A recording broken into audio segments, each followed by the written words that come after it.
राजस्थान, कर्मचारियों की 1 मिनट देरी बर्दाश्त नहीं, महीनों से पेंशन, एरियर और बोनस अटकाने वाले अफसरों को छूट। राजस्थान में कर्मचारियों के अनुशासन के लिए सरकार ने कई कदम उठाए हैं। 1 मिनट की देरी भी बर्दाश्त नहीं होगी। वहीं कर्मचारियों का सवाल है कि यह तो ठीक है, लेकिन महीनों से pension, arrear, bonus, surrender leave अटकाकर बैठे अफसरों पर एक्शन कब होगी? राजस्थान में सरकारी कार्यालयों में कर्मचारियों के अनुशासन को लेकर सरकार जो कदम उठा रही है, उसकी तारीफ हो रही है, लेकिन राज्य के वित्तीय अनुशासन बिगाड़ने वाले अफसरों पर कार्रवाई कब होगी?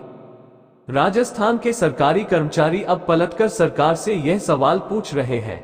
वेतन, pension, arrear, TADA, GPF, surrender leave से लेकर तमाम भुगतानों के लिए महीनों से कर्मचारी और पेंशनर भटक रहे हैं। करीब 4000 करोड़ रुपए अटके हैं, जिनमें 2000 करोड़ रुपए पेंशनर्स के और 2000 करोड़ रुपए कर्मचारियों के अलग अलग मदों में बकाया है। कुछ कर्मचारी सरकार के खिलाफ कोर्ट पहुंच गए हैं, कुछ जाने की तैयारी में हैं। जनता को राहत मिले इसलिए नई सरकार ने सख्त हिदायत दी है कि 3 दिन में कर्मचारी की टेबल से फाइल का डिस्पोजल नहीं हुआ तो कार्यवाही होगी।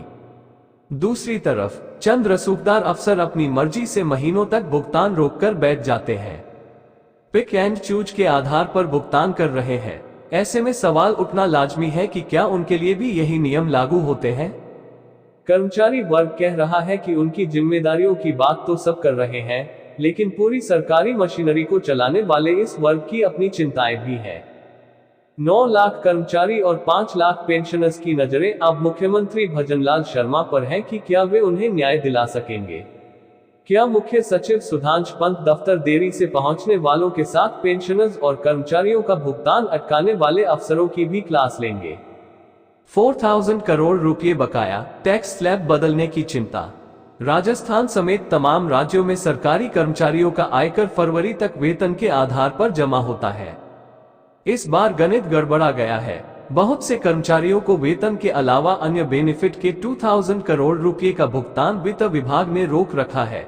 इस साल की यह राशि यदि अगले वित्त वर्ष में कर्मचारियों के खातों में जाती है तो उनका टैक्स स्लैब बदल जाएगा और अधिक कर भुगतान करना पड़ सकता है। ऐसे ही पेंशनर्स बेनिफिट के 2000 करोड़ रुपए भी सरकार पर बकाया है। कई कर्मचारी RGHS के लिए हर महीने वेतन से कटौती करवा रहे हैं, लेकिन उन्हें इलाज नहीं मिल रहा है। उन्हें निजी अस्पतालों के चक्कर लगाने पड़ रहे हैं। पेंशन भुगतान अटकने से ब्याज का नुकसान। सरकार में हजारों पेंशनर्स का पेंशन भुगतान महीनों से लंबित है। सरकार में यह आदेश है कि पेंशनर को रिटायरमेंट के दिन ही चेक से सारे भुगतान होंगे। देरी होने पर ब्याज की जिम्मेदारी सरकार की होगी। एक पेंशनर को पेंशन बेनिफिट के तौर पर 50 से 70 लाख रुपए का भुगतान होता है। कुछ महीनों की देरी से लाखों रुपए के ब्याज का नुकसान है। कुछ पेंशनर देरी से भुगतान के खिलाफ कोर्ट जा चुके हैं, कुछ जाने की तैयारी में है। ऐसे में देरी से भुगतान के लिए देय ब्याज की जिम्मेदारी जनता के टैक्स के पैसे से तैयार खजाने पर आनी तय है। क्या सरकार इसके लिए जिम्मेदार अफसरों पर कार्रवाई करेगी?